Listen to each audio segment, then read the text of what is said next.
ਮੰਗਲਾ dam ਨਾਲ ਪਾਣੀ ਬੜੀ ਤੇਜ਼ੀ ਨਾਲ ਜਾ ਰਿਹਾ ਅੱਗੇ ਆਬਾਦੀ ਵਿੱਚ। ਨਾ ਉਹ ਤੱਕੀ ਰਿਹਾ ਕਬਰਸਤਾਨ, ਨਾ ਉਹ ਤੱਕੀ ਰਿਹਾ ਦਰਬਾਰਾਂ, ਨਾ ਉਹ ਤੱਕੀ ਰਿਹਾ ਮਸਜਦਾਂ, ਔਰ ਨਾ ਉਹ ਤੱਕੀ ਰਿਹਾ ਲੋਕਾਂ ਨੇ ਘਰ। ਉਸਨੇ ਅੱਗੇ ਜੇ ਕੁਝ ਆਈ ਰਿਹਾ ਉਹ ਉसी ਕਰੀ ਰਿਹਾ ਮਲਿਆ ਮੇਟ। ਚਾਹੇ ਉਹ ਚੀਜ਼ ਛੋਟੀ ਹੈ ਚਾਹੇ ਬੜੀ ਹੈ, ਉਹ ਮੰਗਲਾ ਡੈਮ ਨੇ ਪਾਣੀਆਂ ਨੇ ਅੱਗੇ ਕੱਖ ਵੀ ਨਹੀਂ ਆ। ਉਹ ਮੰਗਲਾ ਡੈਮ ਨੇ ਪਾਣੀਆਂ ਨੇ ਅੱਗੇ ਆਈ ਹੈ ਤੇ ਰੇਜ਼ਾ ਰੇਜ਼ਾ ਹੋਈ ਜਾਸੀ ਹੈ। ਅੱਜ ਇਹ ਦਰਬਾਰ ਪਾਣੀਆਂ ਨੇ ਅੰਦਰ ਫੁੱਲ ਹੀ ਆਈ ਚੁੱਕੀ ਹੈ। ਹੋਰ 2-3 ਦਿਹਾੜਿਆਂ ਨੇ ਅੰਦਰ ਇਹ ਦਰਬਾਰੀ ਪਾਣੀਆਂ ਨੇ ਅੰਦਰ ਹੋਸੀ ਹੈ।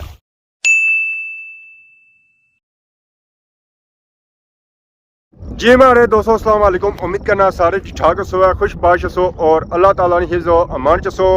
मैं राशिद शबीर सौदा किरे यूट्यूब चैनल और फेसबुक पेज राशिद शबीर आज सारी खिदमत फिर हाज़र जी का नवी वीडियो की नीता। इस वेले मैं मौजूद हाँ जी मंगला डैम ने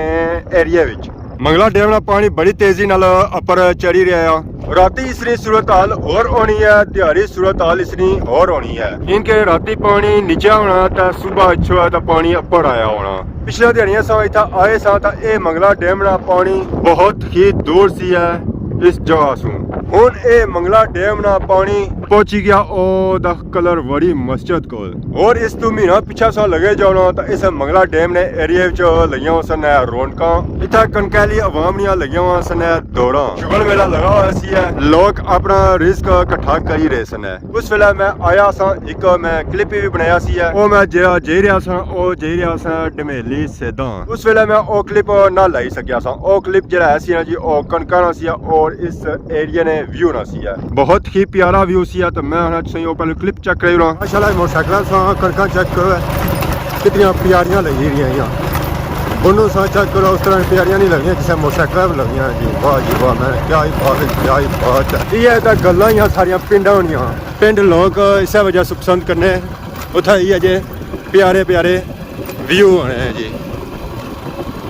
वैसे सा व्यू तक कनका ने पर मोटरसाइकिल जो व्यू है ना वो अपना ही है। इतना पैसे पूरे हो जाने। क्या सीन है जी, क्या ही सीन है। ओए होए होए होए, पता चल रहा है कि असा यूरोप आ गया। असा यूरोप भी चले जाना। तो ये जे सीन संगी नहीं मिलणगे जेरे इत्थे संगी लभी रहे। एक कनकों विचों गुजरना और ठंडी ठंडी हवा। ओए होए होए होए। सो क्लिप तक क्या होसी है यकीनन सो उसी की पसंद किता होसी है। ए जा क्लिप ऐसी ना जी ओ कनका होसी है। उस वेला जो व्यू है सी ना ओ होर सी था। हुन जो व्यू है ना ओ कुछ हो रही है। तो बाकी इस वेले मैं मौजूद हाँ प्लेर शरीफ ढेरी पर। कनका वेला असा इथा आए सा उस वेला पलूनी था काफी ज्यादा सी है और वो अवाम की मैं आखिया सी है कि तुसा इथों पलूनी कप्पी खड़ो है। तो हुन असा की इथा बट्टे भी कोई मिली रहे लोकां ओ भी पट्टी खड़े। तो बाकी अगर तुसा की इस ढेरी सो इर्द गिर्द व्यू चेक कराया ओ माशाल्लाह बहुत ही खूबसूरत है। इस ढेरी ने इर्द गिर्द जेरे इलाके लगने ना उन्हां विच समलोटा, खैरी, डडियाल, पलाक, चकसवारी, इस्लामगढ़ और मीरपुर, सियाख, कोठा ये इसने इर्द गिर्द इलाके लगने। इस ढेरी सो सा नीचे टला और सो की जोला जी मंगला डैम ने पानिया कोल और सही चेक कराया मंगला डैम ने पानिया की सूरत हाल क्या है।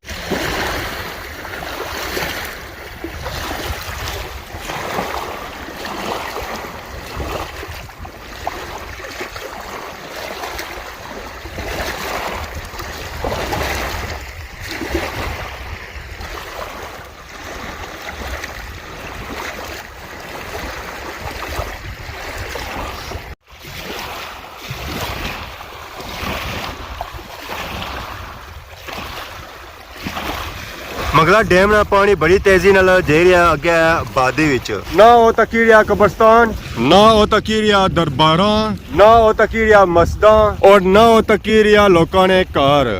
उसने अगे जे कुछ आई रहा ओ उसी करी रहा मलिया मेट। चाहे वो चीज छोटी है चाहे बड़ी है, ओ मंगला डैम ने पानिया ने अगे कख भी नहीं है। ओ मंगला डैम ने पानी ने अगे ऐसी है तो रेजा रेजा हो जासी है। मीन के ओ मंगला डैम ने पानिया विच डुबी जासी है तो फिर तुसा की कदा भी नहीं मिलनगी है। मंगला डैम में पानी जिस स्पीड नाल अपर चढ़ी रहा इसने अगे बचन कुछ भी नहीं गया। चाहे ओ दरबारा या चाहे मस्जिदां या चाहे ग्रां है, चाहे खूह है, चाहे कब्रस्तान है, चाहे जनवार है, चाहे बाड़ियां, कुछ भी नहीं बचन गया। तकरीबन 2-3 हफ्ते सा पहलू आए सा ये मंगला डैम का पानी इस दरबार से बहुत ही नीचे सी है तो हुन ये मंगला डैम का पानी पहुंची गया ओ अपर कलर वरी मस्जिद तक ये दरबार भी अद्धे से ज्यादा पानी ने अंदर आई चुकी है और कुछ दिहाड़े गुजरे ये दरबार पानी ने अंदर फुल आई जासी है ये पलीर शरीफ दरबार है मीन के बुद्धू शाह अब्दाल रानी दरबार है पिछले दिहाड़े था सी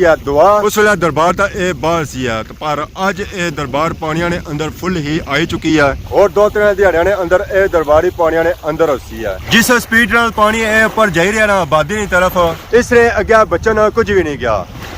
चाहे कोठियां या चाहे बंगले चाहे कब्रां या चाहे मस्जिदां या चाहे दरबारां या इस मंगला डैम ने पानी ने अगे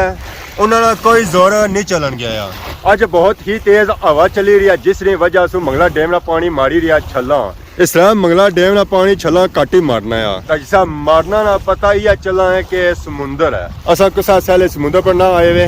असा मौजूद हाँ जी मंगला डैम विच इन्हां दिहाड़ियां विच मंगला डैम जड़ियां रौनकां आईयां ने जी ओह आपणियां ही मंगला डैम दे पानी दा रंग तकने उस इस वेले होया हुआ चेंज ये रंग जो चेंज होया ना ओह इन्हां छलां दी वजह से होया क्योंकि पानी चली रहा तो ज़्यादा नीचे मिट्टी तो जिसा पानी उन्हां पर बजना ना तो ओ मिट्टी उठी ना तो इस पानी च मिक्स हो रही है इस वजह से इसका रंग थोड़ा गंदा होया वा तो नहीं तो पानी बिल्कुल सही साफ सुथरा नजर अच्छा ओ अगे संगी नजर आई रहा होसी है तो इतना मौसम भी बारिश वाला बनता हुआ कुछ टाइम भी बारिश अच्छी सकनी है आजकल कोई पता नहीं लगना है केड़ा बारिश अच्छी है तो केड़ा जासी है ये अचानक मौसम ही बनता है बारिश वाला दिहाड़ी मौसम साफ सी है हुन मौसम बनी गया बारिश वाला हवा हुन थोड़ी बहुत खलती है मट्ठी हुई है जिसकी वजह से छलां भी थोड़ियां कम हो गई कि पानी जड़ियां छलां बजनियां ना वो हवा नहीं वजह से ही बजनी आई तब बाकी था व्यू जरा है ना जो माशाल्लाह बहुत ही प्यारा होया हुआ मंगला डैम ने पानी नी वजह से हुन असां भी मंगला डैम विच अच्छे जाने रह के और सी अपडेट देने रहे तो अज नहीं अपडेट ये है कि प्लेयर शरीफ मंगला डैम ने पानी अद्धे से ज्यादा डूबी गई है और तकरीबन 3 से 4 दिहाड़े गुजरे ना तो ये दरबार फुल पानी ने अंदर होसी है पहुंची जैसी है कलर वड़ी मस्जिद को तो बाकी था असां चेक करी रहे अज प्लेयर शरीफ ने ढेरी बाहर है बाकी इस दरबार नाल कब्रस्तान सी है वो भी बिल्कुल पानी ने अंदर डूबी चुके हैं जैसा कि सही पहलू बया ना इस पानी ने सामने जो कुछ आई रहा ना वो पानी ने अंदर ही जा रहा बाकी माशाल्लाह व्यू चेक करो जी मंगला डैम ने एरिया जिस मंगला डैम का पानी ऊपर चढ़ना ना ये जी रौनकां इत्थे लगियां रहनियां कि इत्थे बड़े बड़े दूरों अच्छे परिंदे हिजरत करी था मछलियां खाने वास्ते कीड़े खाने वास्ते जरा जिस एरिया विच पानी सुकी जाना ना उतों ये परिंदे हिजरत करी ना तो दूसरे ठिकाने ते चले जाने जिथे पानी होना है जिस तरह ये मंगला डैम का पानी छला मारी रहा ना और आजकल जिस तरह मौसम होना ना अचानक झक्खड़ अचना अचानक बारिश अचनी है मैं सक ये आखसा जिसा भी मंगला डैम ने एरिया विच अच्छो है जिसा मंगला डैम ने पानी कोल अच्छो है तो एहतियात करो है इस पानिया विच घट ही जाओ है अगर जाओ भी तो थोक करी तो जाओ है जिथा था लगना उथा तक जाओ है मेन के जिथा तक सही पता होया ना कि इत्थे तक पानी ईजी है डूंगा कोनी है उथा तक जाओ है उस तो अगे ना जाओ बल्कि एहतियात करो है कि अंदर जाओ ही ना अगर मच्छी पौने होना तो कुंडी नाल पौड़ो है बाहर बेचता वो भी पानी ने अंदर ना जाओ है क्योंकि अचानक झक्खड़ अचना अचानक मौसम बनना है कोई नहीं पता चलना कि कह रहा मौसम ठीक होसी है कह रहा खराब होसी है ये छला बजनियां होना चाहे इसने अगे बंदे ना जोर नहीं चलना है तो वैसे भी आखने होने कि बंदा उह डुबना है या तारू होना है तो जा तारू नहीं वो तो पानी ने अंदर जाना ही नहीं है पानी ने अंदर उह जाना है जरा तारू होना है तो सो एहतियात करो है जितनी एहतियात कर सो है वो बेहतर है एहतियात कर सो है नुकसान भी घट होसी है और सारी बचत भी है सारी बचत भी और सारी फैमिली वालियां ने भी बचत है तो बाकी हमारी मर्जी है इथों निकलना है बाहर क्योंकि बारिश लगेगी ना तो कम हो जाती है खराब कनियां ढेड़ियां भी आई क्योंकि सफर जो है ना वो बहुत दूर है वो पहाड़ी संग नजर अच्छी होसी है उत्थे असां जाना है तो सो असां टाइम नाल निकली जुला तो बेहतर है क्योंकि सारी रोड भी कच्ची है तो कच्ची रोडा पर मोटरसाइकिल चलन नहीं गया वो इतना फंसी गया तो फिर इतना कढ़ने वाला भी कोई नहीं है तो सो टाइम निकली जुलने वो सारे वास्ते बेहतर है तो बादशाह का पता भी कोनी है केड़ा खलसी है तो केड़ा ना खलसी है भेड़ा ले ले जाई रहे घर की तरफ बारिश लगी ना तो ये भी नसना शुरू हो गए अजकल सो मंगला डैम ने एरिया च छोड़ा तो ये जियां रौनकां संगी मिलियां ही ये माशाल्लाह सारियां जिहड़ियां भेडां ही हैं जी ले आए ना ये सूहे कलर विच उक्के दुक्के असां की चिट्टे नजर आई रहे पर अक्सरियत जेह्ड़े आए ना वो चिट्टे ही है तो बारिश निक्की निक्की लगी हुई है असां भी कोशिश करी रहे हैं कि जितना असां सफर तय करी करना बारिशा सु पहलो वो बेहतर है क्योंकि इत्थे फिर असें कोई ठिकाना लभन नहीं गया जिथे असां अपने आप की बचाया डैम चो निकली तो असां अपर आए हैं थनपाल दरबार कोट ये जो पानिया सु बाहर है क्योंकि मंगला डैम का पानी जिस एंड लैवल पर जाना ना ये उस वेले अचनी है ये आबादी कोल है जरा तो ये जो बची भी है ਤਾਂ ਬਾਕੀ ਇਸਨੇ ਨਾਲ ਇੱਕ ਬਹੁਤ ਹੀ ਕਦੀਮ ਕਬਰਸਤਾਨ ਹੈ। ਉਸ ਕਬਰਸਤਾਨ ਦੀ ਜਿਹੜੀ ਹਾਲਤ ਹੈ ਨਾ ਉਹ ਬਹੁਤ ਹੀ ਜ਼ਿਆਦਾ ਖਰਾਬ ਹੈ, ਖਾਸ ਕਰ ਤਾਂ ਇਸ ਸਾਈਡ ਵਾਲਾ ਕਬਰਸਤਾਨ। ਇੱਥੇ ਕਬਰਾਂ ਦੀ ਹਾਲਤ ਤੱਕਣੇ ਹੋਇਆ ਉਹਨਾਂ ਨੇ ਨਿਸ਼ਾਨਾਤ ਮਿੱਟੀ ਦੇ ਕਬਰਾਂ ਦੀ ਅਸਾਂ ਵੀਡੀਓ ਇਸ ਵਜ੍ਹਾ ਤੋਂ ਬਣਾਉਣੇ ਹੋਣੇ ਆ ਕਿ ਤੁਸੀਂ ਆਪਣੀਆਂ ਪਿਆਰੀਆਂ ਦੀ ਕਬਰਾਂ ਪਰ ਅੱਛੋ ਹੈ ਇਹਨਾਂ ਦੀ ਮੁਰੰਮਤੀ ਕਰੋ ਹੈ ਤਾਂ ਇਹਨਾਂ ਦੀ ਠੀਕ ਕਰੋ ਹੈ ਕਿ ਜਿਸ ਮੰਗਲਾ ਡੈਮ ਨਾਲ ਪਾਣੀ ਚੜਨਾ ਨਾ ਤਾਂ ਇਹਨਾਂ ਦੀ ਹਾਲਤ ਹੋਰ ਖਸਤਾ ਹਾਲ ਹੋਈ ਜਾਣੀ ਹੈ। ਆਪਣੀਆਂ ਪਿਆਰੀਆਂ ਦੀ ਕਬਰਾਂ ਪਰ ਅੱਛੋ ਹੈ ਤਾਂ ਜ਼ਹਿਰਾ ਸੋ ਇਹਨਾਂ ਦੀ ਮੁਰੰਮਤੀ ਕਰਸੋ ਇਹਨਾਂ ਠੀਕ ਕਰਸੋ ਤਾਂ ਜ਼ਹਿਰਾ ਇਹ ਸੇਵ ਰਹਿਸਨ ਹੈ। ਅਗਰ ਸੋ ਇੱਥੇ ਨਾ ਇਸੋ ਉਹਨੇ ਭੁੱਲੀ ਜਾਸੋ ਹੈ ਤਾਂ ਫਿਰ ਇਹਨਾਂ ਨੇ ਨਿਸ਼ਾਨਾਤ ਮਿਟਣੇ ਜਾਸਨ ਹੈ ਦਿਆਰਾ ਦਿਆਰਾ ਇਹਨਾਂ ਕਬਰਾਂ ਨੇ ਨਿਸ਼ਾਨਾਤ ਮਿਟਣੇ ਜਾਣੇ ਪਏ। ਇਹ ਜ਼ਮੀਨ ਬਹੁਤ ਹੋਣੀਆਂ ਜਾਣੀਆਂ ਇਹਦਾ ਵੀ ਕਬਰ ਸੀ ਇਸੀ ਜਿਹਾ ਤਿਆਰ ਕੀਤਾ ਗਿਆ ਸੀ ਨਾ ਉਹ ਮਾਰਬਲ ਨਾਲ ਤਿਆਰ ਕੀਤਾ ਗਿਆ ਸੀ ਪਰ ਇਸ ਦੀ ਹੁਣ ਜਿਹੜੀ ਹਾਲਤ ਹੈ ਨਾ ਮਾਰਬਲ ਇਸ ਪਰ ਧਰਿਆ ਕੋਣੀ ਆ ਬਾਕੀ ਹੁਣ ਇਸਨੇ ਨੀਚੋਂ ਇੱਟਾਂ ਨਿਕਲੀ ਰਹੀਆਂ ਪਰ ਇਸਨੇ ਨਾਲ ਹੀ ਪਾਰ ਕਬਰਸਤਾਨ ਚੱਕ ਕਰੀ ਰਹੇ ਉੱਥੇ ਉਹਨਾਂ ਦੀ ਫੈਮਿਲੀ ਨੇ ਬੰਦੇ ਆਏ ਉਹਨਾਂ ਦੀ ਮੁਰੰਮਤੀ ਕੀਤੀ ਆ ਉਹਨਾਂ ਰੰਗ ਰੋਗਨ ਕੀਤਾ ਦੂਰੋਂ ਛੋਣਾ ਪਤਾ ਲੱਗਣਾ ਵਾਕਈ ਕਬਰਸਤਾਨ ਹੈ ਜਾਂ ਇਹਨਾਂ ਦੀ ਕਬਰਾਂ ਪਰ ਕੋਈ ਉਹਨਾਂ ਦੇ ਪਿਆਰੇ ਆਏ ਉਹ ਇੱਥੇ ਇਹਨਾਂ ਦੀ ਮੁਰੰਮਤੀ ਕਰੀ ਗਏ। ਤਾਂ ਕੰਮ ਹੋਇਆ ਹੋਇਆ ਨਾ ਉਹ ਦੂਰੋਂ ਬੋਲਣਾ ਆ ਕਿ ਅੱਜ ਨਹੀਂ ਵੀਡੀਓ ਤਾਂ ਕੀ ਹੈ ਤੁਸੀਂ ਇਹ ਵੀਡੀਓ ਬਣਾने का मकसद ये ऐसी है एक तो ये है कि अपनी प्यारियां कबरों पर अच्छो है तो बाकी की मंगला डैम ताज़ा सूरत हाल चेक कराई है और तीसरा ये है कि जिसा भी मंगला डैम अच्छो होना एहतियात करो है मंगला डैम ने पानी ने अंदर बिल्कुल ही ना जाओ है क्योंकि अजकल मौसम का कोई पता नहीं चलना है वैसे भी जमीन का कोई अंदाजा को नहीं कितना लेवल है कितना नहीं है सो फिर हादसा बहुत ही ज्यादा चांस है और डुबना भी वो है जरा तारू होना है। बाकी अज की वीडियो के दौरान किसी किस्म की गलती कोताही हुई गया तो माफ करें बहुत जल्द सारी खिदमत की नवी वीडियो आरज़ू है तब तक दसो इजाजत फी मान अल्लाह।